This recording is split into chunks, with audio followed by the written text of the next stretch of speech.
잠잠하게 되도다. 아멘. 오늘 하나님께서 우리에게 주시는 말씀 사무엘상 17장 50절부터 58절의 말씀입니다. 구약 438쪽에 기록된 사무엘상 17장 50절부터 58절까지의 말씀입니다. 이제 저와 여러분이 한 절씩 교독하여 하나님의 말씀을 받들도록 하겠습니다. 제가 50절 말씀을 먼저 읽도록 하겠습니다. 다윗이 이같이 물매와 돌로 블레셋 사람을 이기고 그를 쳐 죽였으나 자기 손에는 칼이 없었더라.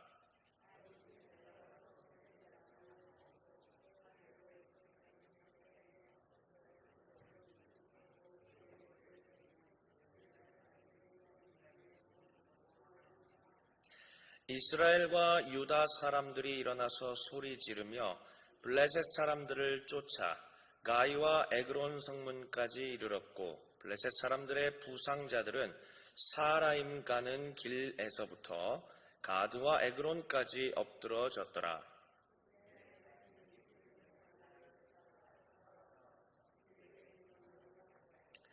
다윗은 그 블레셋 사람의 머리를 예루살렘으로 가져가고 갑주는 자기 장막에 두니라.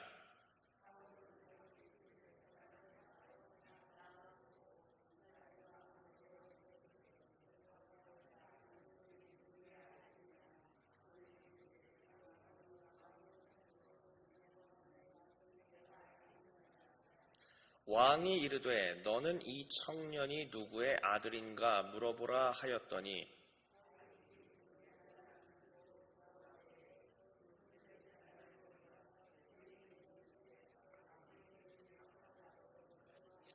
(58절) 말씀 함께 읽겠습니다. 사울이 그에게 묻되 소년이여 누구의 아들이냐 하니 다윗이 대답하되 나는 주의 종 베들레헴 사람 이새의 아들이니이다 하니라. 아멘. 오늘 우리 주3 큐티 말씀 블레셋을 물리친 이스라엘이라는 제목으로 오늘 하나님께서 우리에게 주시는 말씀을 함께 나누도록 하겠습니다. 우리가 산다는 게 사실 끊임없는 전쟁의 연속입니다.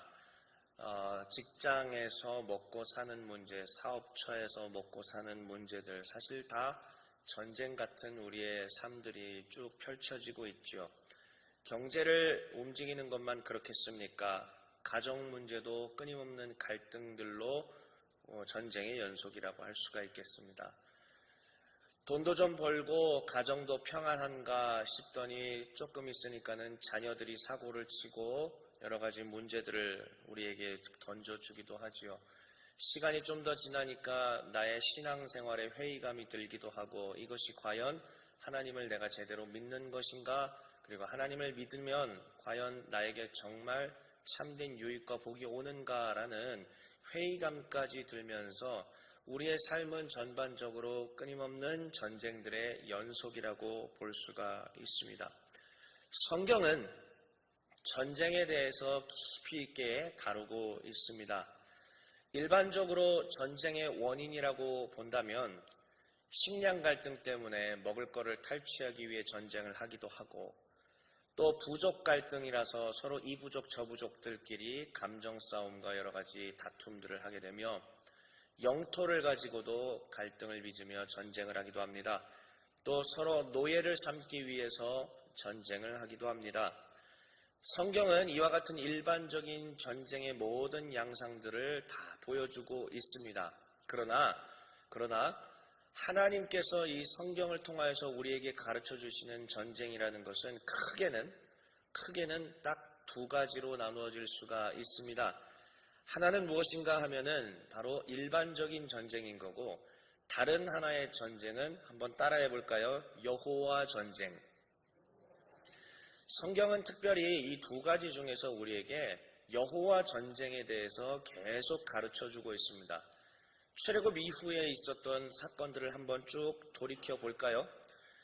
홍해를 건넜습니다. 홍해를 건넜더니 기다리고 있었던 세력들이 누구였냐면 아말렉이었죠. 기껏 하나님 앞에서 이제 예배드리고 하나님을 섬기는 민족으로 하나님께서 이스라엘을 불러주셨지만, 그래서 나라가 세워지고 평탄하여지고 전쟁은 없고 노예에서 해방되며 모든 것이 좋아질 줄 알았는데, 이들 앞에 가로놓여 있었던 문제가 뭐냐? 아말렉 족속이에요. 이들이 이스라엘 백성들을 괴롭힙니다. 많은 전쟁들이 있습니다. 그런데 창과 칼로 싸우는 전쟁도 계속되지만, 성경은 이 전쟁이 단순히 누가 더 칼을 잘 쓰느냐, 누가 더 군사력이 많느냐, 이걸로 승리하는 것을 보여주지 않고, 모세가 하늘로 손을 들고 기도할 때 승리하고 손이 내려오면은 패배하는 다소 이상한 장면들을 보여줍니다. 바로 이런 것들을 가리켜서 우리가 여호와 전쟁이라고 합니다. 이 전쟁은요, 다시 말씀드립니다. 군사력으로 이기는 전쟁이 아니에요. 이 전쟁은 힘으로 이기는 전쟁도 아닙니다. 또 하나 한번 생각해 보실까요? 가나안 땅에 입성합니다. 입성할 때 첫 번째 관문이 여리고였지 않습니까? 이 여리고를 무너뜨리는 데 있어서 칼과 창으로 무너뜨렸나요? 아닙니다. 여리고를 정복하는 데 있어서는 하나님 말씀에 대한 순종, 그리고 하나님께서 만들어 놓으신 기적들을 통하여서 승리하게 되었습니다. 여기에 백성들이 칼과 창으로 한 것은 하나 없습니다. 기드온 전쟁도 마찬가지였습니다. 하나님께서 미디안과의 이 대결 속에서도 기적적으로 승리하게 하시고, 또한 오늘 이야기인 이 유명한 사건인 다윗과 골리앗 블레셋과의 전쟁, 여기도 마찬가지입니다. 여기에도 하나님께서 개입하시고 하나님께서 역사하시는 다른 일반 전쟁과는 조금은 다른 여호와 전쟁이 바로 이 안에 숨겨져 있다라는 것입니다. 오늘 본문은 골리앗으로 대표되는 이 블레셋 전쟁을 마무리 짓는 장면입니다. 우리가 어제 본문까지 기적적인 하나님의 이 승리들을 보았을 것입니다. 그리고 오늘은 이 블레셋 전쟁, 곧 골리앗 전쟁을 마무리 짓는 그러한 장면입니다.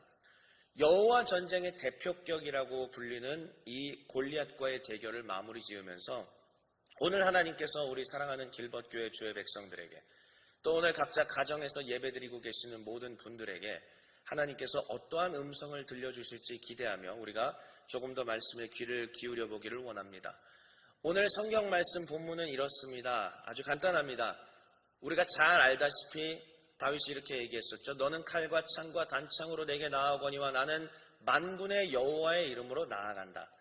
칼과 창과 단창, 곧 이 무력과 만군의 여호와의 이름이 여기서 정면으로 부딪히는 것들을 보여줍니다. 아주 전형적인 여호와 전쟁이에요. 하나님께서 베풀어 주시는 은혜, 하나님의 이름으로 승리한다는 전형적인 여호와 전쟁에 대한 이야기입니다. 자, 그렇게 해서 결국은 물맷돌로 골리앗을 쓰러뜨립니다. 근데 거기서 그치지 않고 이제 오늘 본문에 왔더니 이 목을 베어야지 완전한 승리, 장수의 목을 베어야 승리가 되는 거예요. 근데 다윗은 칼이 없습니다. 근데 골리앗이 칼을 갖고 있어요. 그 칼을 빼들어서 골리앗의 목을 뱁니다. 그랬더니 이제 백성들이, 이스라엘 백성들이 우와하고 소리를 지르면서 승기를 잡습니다. 블레셋 백성들은 어떻게 하느냐? 도망가기에 바쁩니다. 그래서 이스라엘은 끝까지 쫓아가서 그들을 처단하게 되고요. 이 골리앗의 수급, 그 머리죠. 골리앗의 수급은 예루살렘으로 가져가고 또 다윗의 무기인 갑주들은 장막으로 가져갔다라고 이야기하고 있습니다. 그 뒤에는 이제 사울이 아브넬을 불러서 저가 누구네 집안 사람이냐라고 하면서 이 다윗에게 포상을 해주는 그러한 장면들, 포상을 해주기 위해서 이것들을 물어보는 그러한 장면들이 나오게 됩니다.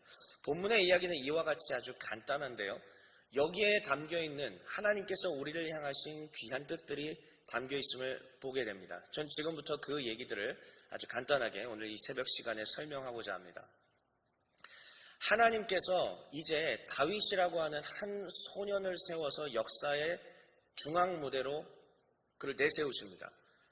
하나님께서 이 다윗을 쓰시는 데 있어서는 핵심이 뭐냐면 다윗은 여호와 전쟁을 치러내는 사람이 되어야 된다는 것입니다. 다시요, 전쟁에는 두 가지 전쟁이 있어요. 일반 전쟁이 있고 여호와 전쟁이 있습니다. 일반 전쟁은 무엇이냐?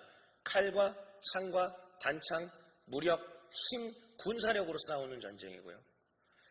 여호와 전쟁이라고 하는 것은 무엇이냐? 그것을 다 초월하여서 모든 주권을 하나님께 맡겨드리고 하나님께서 이 싸움을 싸우시옵소서 하는 그러한 전쟁을 말하는 겁니다. 하나님이 필요한 사람은 어떤 사람이냐면 일반 전쟁을 치를 장군이 아니라 여호와의 전쟁을 치를, 다시 말하면 칼과 창과 단창을 앞세우지 아니하고 여호와의 이름, 여호와의 능력, 여호와의 주권, 여호와의 권능을 앞세워서 싸워갈 그 장수를 하나님께서 기다리고 계셨던 것입니다. 하나님이 처음에 사울을 세웠어요. 그러나 우리가 이미 말씀을 살펴본 것처럼 사울은 하나님의 마음에 합하지 못했습니다. 범죄를 저지릅니다. 하나님의 권한을 침해합니다. 결국은 하나님께서 그를 버리십니다. 그리고 하나님께서 새로 세운 사람이 누구냐? 바로 그가 하나님의 마음에 합한 자라고 별명처럼 불리우고 있던 바로 다윗이었던 것입니다. 하나님께서 사무엘을 보내서 그에게 기름 붓습니다. 그때 하나님의 영이 다윗에게 임합니다. 그런데 이제부터가 중요한 거예요. 여러분, 하나님의 영을 받았다라는 것은 무엇이냐면 하나님의 사람이 되었다라는 것이고 여호와의 전쟁을 치러줄 사람이 되었다라는 말씀입니다. 그러면 이제부터는 필연적으로 무슨 일이 그의 앞에 운명처럼 가로놓이게 되냐? 바로 검증 과정이 필요한 겁니다. 하나님께서 하나님의 영을 부었다고 해서 끝난 게 아니에요. 하나님의 영을 부어서 승리하게 하셨다면, 뭔가 업적을 쌓게 하셨다면 그 다음부터는 이가 정말로 여호와의 이름을 내세워서 여호와를 경외하며 여호와의 전쟁을 승리로 이끌 장수인가 아닌가 검증받는 과정들이 필요한 겁니다. 하나님께서 다윗에게만 그렇게 하셨나요? 아니요. 이전에 이미 사울에게 그렇게 하셨어요. 사울이 부름받았습니다. 그리고 놀랍도록 그가 군사적인 능력을 보이면서 승리했죠. 2번이나 대승을 거뒀습니다. 하지만 그 뒤에 보여주었던 사울의 모습은 여호와의 전쟁이 아니라 일반 전쟁 장수의 모습으로 바뀌었어요. 다시요. 사울도 이미 검증 과정을 하나님 앞에 거쳤습니다. 대승을 거뒀습니다. 하지만 그 뒤에 보여준 사울의 모습은 여호와의 이름을 앞세운 여호와의 전쟁 장수가 아니라 일반 전쟁 장수의 모습으로 바뀌게 되었다라는 것입니다. 그래서 하나님께서 사울을 놓은 거예요. 자, 이제 이 검증 과정 다윗은 어떻게 치를까요? 그리고 이 다윗의 모습 속에 우리도 비추어 보면서 우리는 이 전쟁을 어떻게 과연 치러나갈 것인가 한번 생각해 보시기를 바랍니다. 다시 한번 정리합니다. 왕의 전쟁, 일반 전쟁 곧 왕이 싸우는 전쟁입니다. 사무엘서가 우리에게 가르쳐주는 것이 무엇입니까? 하나님의 이름으로 통치할 것이냐, 왕의 이름으로 통치할 것이냐, 둘 중에 너희는 선택하라. 하나님의 주권으로 너희가 살아갈 것이냐, 왕의 권능으로 살아갈 것이냐, 둘 중에 선택하라. 이것이 사무엘서가 우리에게 가르쳐주는 거 아니겠습니까? 그런데 사울이 보여주었던 전쟁, 곧 블레셋이 보여주는 전쟁, 다른 이방 민족들이 보여주는 전쟁은 왕의 전쟁입니다.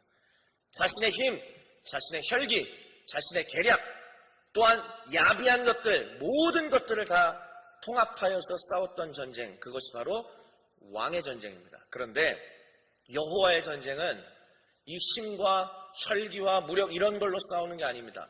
여호와의 전쟁의 핵심은 하나님께서 다윗의 중심, 다윗의 심령에 있었던 그것을 보고 싸우시는 건데, 그거 뭐냐면 따라해 보겠습니다.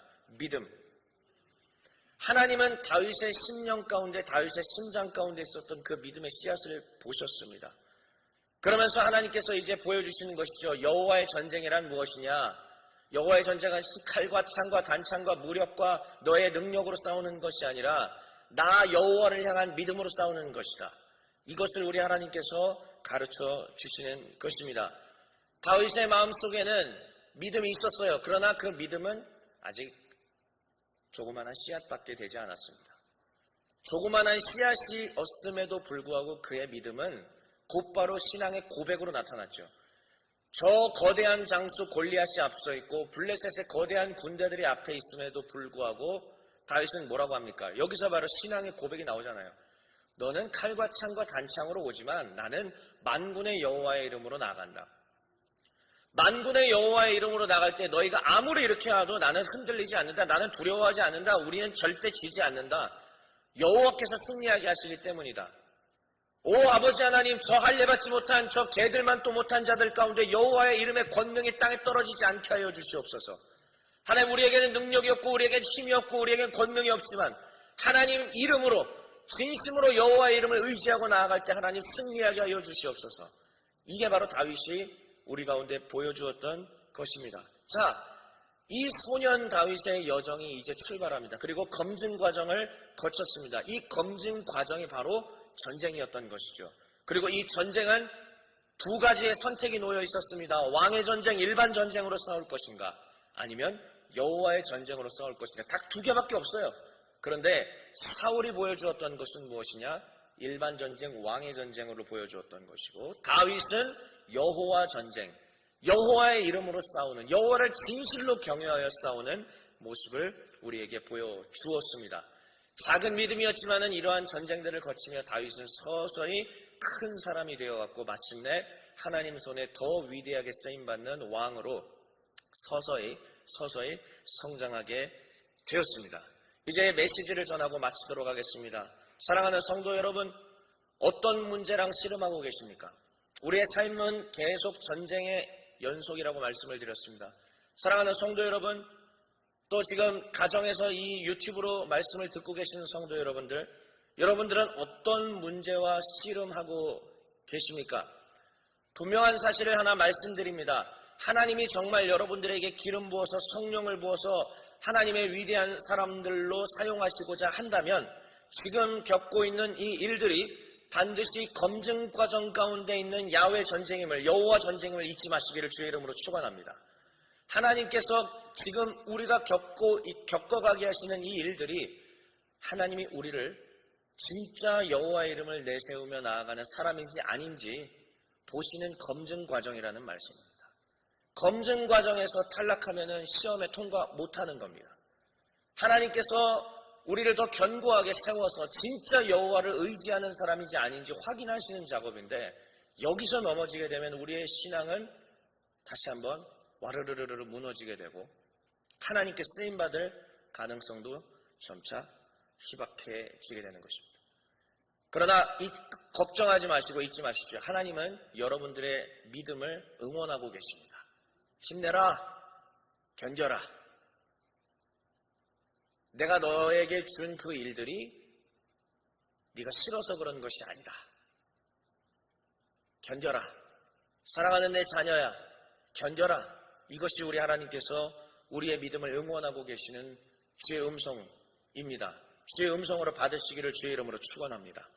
그 다음에요, 전쟁은요 다윗 혼자만 이긴 것이 아니라는 사실입니다. 물론 다윗의 신앙 고백으로, 다윗이 여호와의 전쟁으로서 이것을 승리로 이끌었지만, 자, 오늘 본문 다시 한번 생각해 보세요. 다윗이 물맷돌로 골리앗 쓰러뜨리고 끝난 게 아니에요. 칼로 목을 베고, 그랬을 때에 이스라엘 백성들이 사기가 충천하여서 블레셋 군대들을 쫓아가서 다 섬멸하는 그러한 모습까지 성경은 오늘 우리에게 보여주고 있습니다. 이게 무슨 말이냐? 우리의 신앙의 여정은 혼자가 아니라는 이야기입니다. 다윗 혼자 승리하고 다윗 혼자 패배하고 이런 개념이 아니라, 하나님께서는 반드시 우리를 공동체로 불러서 우리 혼자 승리하고 우리 혼자 넘어지고 이러한 것이 아니라 함께 승리하고 함께 고통을 나눠지고 함께 시험을 통과하면서 나아가게 하셨다라는 말씀입니다. 그러므로 사랑하는 성도 여러분, 여러분들은 혼자가 아닙니다. 우리의 씨름은 혼자 하는 씨름이 아니고, 우리의 이 고민과 갈등과 삶의 전쟁이라는 것은 혼자 하는 것이 아닙니다. 함께 씨름하고 함께 울어주고 함께 웃어줄 형제 자매들이 교회에 있습니다. 여러분들의 옆에 있습니다. 이들이 함께 손을 잡고 이것을 싸워줄 때에 하나님께서 위에서 우리를 이렇게 지켜보시면서, 그래 힘내라, 너희의 그 믿음 내가 보고 있다, 힘내라, 화이팅! 이렇게 우리 하나님께서 말씀해 주시는 것입니다. 오늘 블레셋을 이긴 블레셋 전쟁, 이 골리앗 전쟁을 마무리 지으면서 보여주신 하나님의 이 응원, 우리가 힘차게 받아서 오늘 하루 또 주님 안에서 승리하며, 또 교회가 함께 힘차게 손을 잡고 어깨 동무하며 하나님 나라를 이루어가는 우리 모든 길벗교회 주의 교우들 되시기를 주 예수 그리스도의 이름으로 축원합니다. 아멘.